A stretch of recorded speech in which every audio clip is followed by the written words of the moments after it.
sini juga ada definisi kurva Lorenz. Apa sih kurva Lorenz itu? Kurva Lorenz adalah alat grafis yang menggambarkan ketidaksetaraan distribusi dalam populasi terhadap suatu variabel. Sumbu horizontal menunjukkan persentase populasi, sedangkan kalau sumbu vertikal itu menunjukkan persentase total variabel. Distribusi merata akan sejajar dengan garis 45 derajat, sementara ketidaksetaraan membuat kurva berada di bawahnya. Koefisien Gini mengukur ketidaksetaraan, berkisar antara 0 atau merata hingga 1 ekstrem. Ini membuat ekonom menganalisis distribusi dan dampak kebijakan ekonomi. Oke. Indeks Gini adalah ukuran ketidaksetaraan distribusi pendapatan atau kekayaan di dalam suatu populasi. Rentang nilai indeks Gini adalah antara 0 dan 1, di mana 0 mewakili distribusi yang sempurna merata, sementara 1 mengindikasikan ketidaksetaraan penuh, di mana satu individu atau kelompok memiliki seluruh pendapatan atau kekayaan.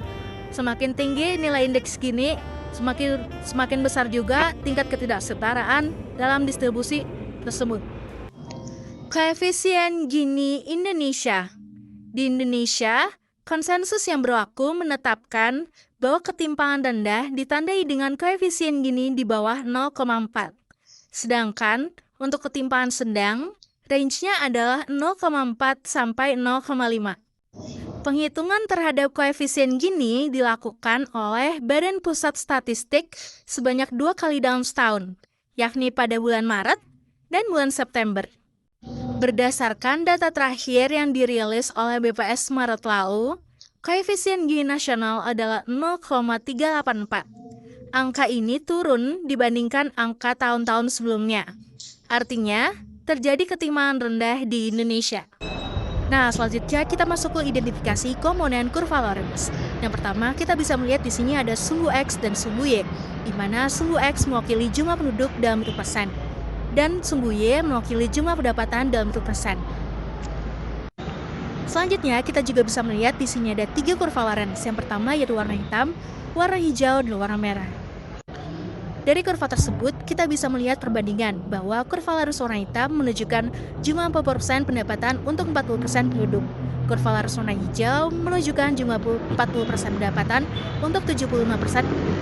Dan kurva Lorenz warna merah menunjukkan jumlah 40% pendapatan untuk 90% penduduk. Nah, dari sini dapat kita simpulkan bahwa semakin jauh kurva Lorenz dari garis diagonal, maka pemerataannya semakin buruk. Nah, untuk rumus indeks Gini dapat kita peroleh dari luas bidang kurva Lorenz bagi luas segitiga OXY. Nah, untuk contohnya yaitu indeks Gini negara H misalnya. Luas bidang kurva Lorenz yang garis diagonal tersebut dibagi luas segitiga OXY, maka indeks Gininya sama dengan 0. Dari sini dapat ketahui bahwa indeks Gini bernilai 0, maka jumlah pemerataannya merata sempurna. Nah, selanjutnya kita akan bahas tentang tingkat ketimpangan. Ketimpangan itu apa sih?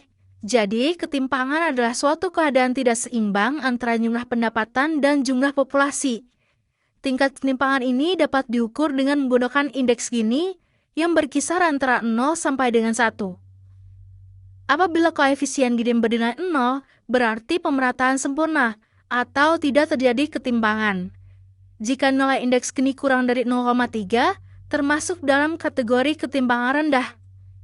Jika nilainya antara 0,3 hingga 0,5, termasuk dalam kategori ketimpangan moderat.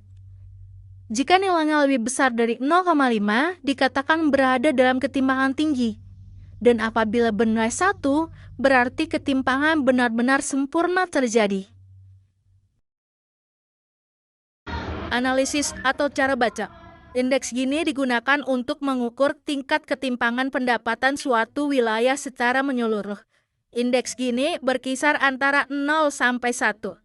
Apabila koefisien Gini bernilai 0, berarti pemerataan sempurna. Sedangkan apabila bernilai 1, berarti ketimpangan benar-benar sempurna terjadi. Cara baca kurva Lorenz adalah dengan cara melihat garis diagonalnya. Semakin jauh kurva Lorenz dari garis, maka semakin tidak merata distribusi pendapat di negara tersebut. Bias dalam indeks Gini dan koefisien Gini. Bias merupakan ketidakakuratan 100%. Dalam masyarakat Indonesia yang sangat banyak, tentunya tidak mudah untuk melakukan perhitungan, dikarenakan angka kelahiran dan kematian yang berubah setiap harinya, dan juga dikarenakan biaya yang dikeluarkan tidak sedikit.